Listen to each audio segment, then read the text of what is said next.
አሰላሙ አለይኩም ወራህመቱላሂ ወበረካቱ። ይሄን ቪዲዮ የምታዩ በሙሉ ሼር፣ ሪፖስት፣ ዲዮት አድርጉት።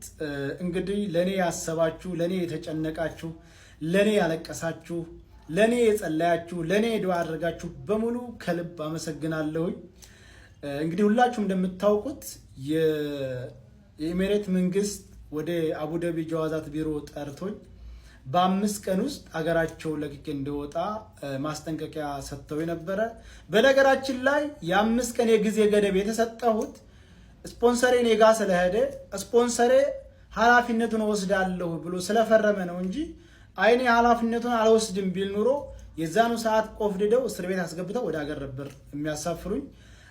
ስፖንሰሬ ሼህ ሰይድ ወይም ሰይድ ሁሴን ከልብ አመሰግናለሁ። ይሄን ቪዲዮ የምታዩ ሁሉ እንድታመሰግኑልኝ በክብር ጠይቃለሁ። እውነት ለመናገር ሼህ ሰይድ አሁን ብቻ ሳይሆን ኢትዮጵያን ባለው ሰዓት ድጋፍ አድርገው ከዛም ደግሞ ወደ ኢማራት ሙሉ ወጪን ሸፍኖ እዝም መጥቼ ስራ እንዳመቻች ያደረገኝ እሱ ነው።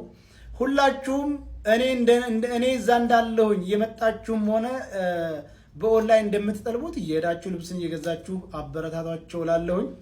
በመቀጠል እህቴ ሙኒት፣ እውነት ለመናገር ሙኒት እህት አለኝ በቃ እህቴ አልሞተችም እንድል ነው ያደረገች።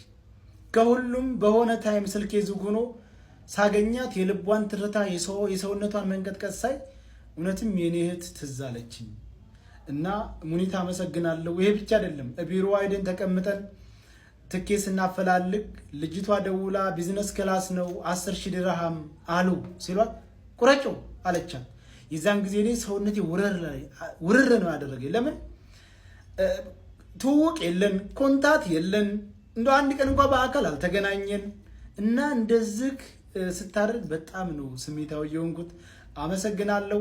እነ ጆከርም ደግሞ ባሉበት ሆነው መሄድበትን ቦታ ሲያምቻቹልኝ ነበር በሐሳባቸው በገንዘባቸው።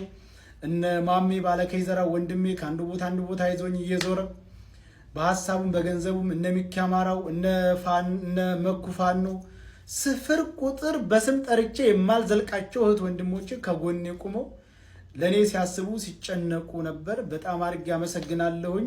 እነ መክያና እነ ቃል ደብረ ወርቅ ደግሞ ቤት ድረስ መጥተው ከዛ አጅበው ኤርፖርት ድረስ እያጽናኑ አይዞ ብለው የእህትነት ስሜት እንዲሰማኝ አድርገው እውነት አንድ ቀን ያገኘኋቸው የመሰለኝ አንድ ቀን ሳይሆን በቃ አብሬያቸው ኖርኩ ነው የመሰለኝ በዛ ታይም ላይ እና ኤርፖርት ድረስ መጥተው ሲሸኙኝ የተሰማኝ ስሜት በጣም ከባድ ነው።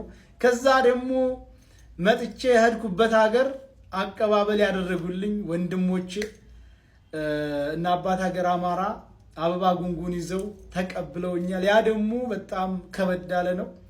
ሁሉንም አመሰግናለሁኝ። ከዛ በኋላ ደግሞ ሌላው ሰርፕራይዝ ጋሽ ወርቁ አይተነው ሂደ በምትኖርበት ቦታ ላይ አጥናና የራስህን ቢዝነስ የምትሰራበት ገንዘብ እሰጥሃለሁ ብለው ቃል ገብተውልኛል። እንግዲህ የምኖርበትን ቋሚ ቦታያን ካምቻቸው በኋላ በራሴ የምሰራበት የራሴን ቢዝነስ የማንቀሳቀስበት ገንዘብ ድጋፍ እናደርግልሃለን ብለውኛል። ጋሽ ወርቁ በየችግር ጊዜ የሚገኙ በጣም ምርጥ የአማራነት ስሜት ያላቸው በጣም ጥሩ ሰው ናቸው። እኔ ብቻ ደም ተዛ ቀደም አይታችኋል። ለታኩርም ለማይታወቁ ለብዙ ወገኖቻቸው በከፍተኛ ነገር ድጋፍ የሚያደርጉ ናቸው። እኔንም አጽናንተው አብሽር ብለው በተረጋጋህበት ሀገር ላይ እንትን አድርገህ የሚበቃህን ያክል እንትን አድርገህ ቢዝነስ የምትከፍትበት ገንዘብ ከኔ አለ ብለውኛል። በጣም አድርጌ አመሰግናለሁ። በእኔ ጉዳይ የተሳተፋችሁ በሙሉ ፈጣሪ ጨምሮ ጨማምሮ ከክፉ ነገር ይጠብቃችሁ። እንግዲህ አንድ ክፉ አይመጣም ከኋላው ኸይር የያዘ ቢሆን እንጂ የሚለው ቃላት የኔን ችግር ይገልጣል። ሁለተኛ አንዳንድ ቪዲዮዎች አይቻለሁ። እዛ ሄዶ የፖለቲካ ጥገኝነት ሊጠይቅ ምናምን። እኔ ፖለቲከኛ አይደለሁም። የትኛውም ሀገር ሄጄ የፖለቲከኛ ጥገኝነት አልጠይቅም። እኔ ኢትዮጵያዊ ነኝ።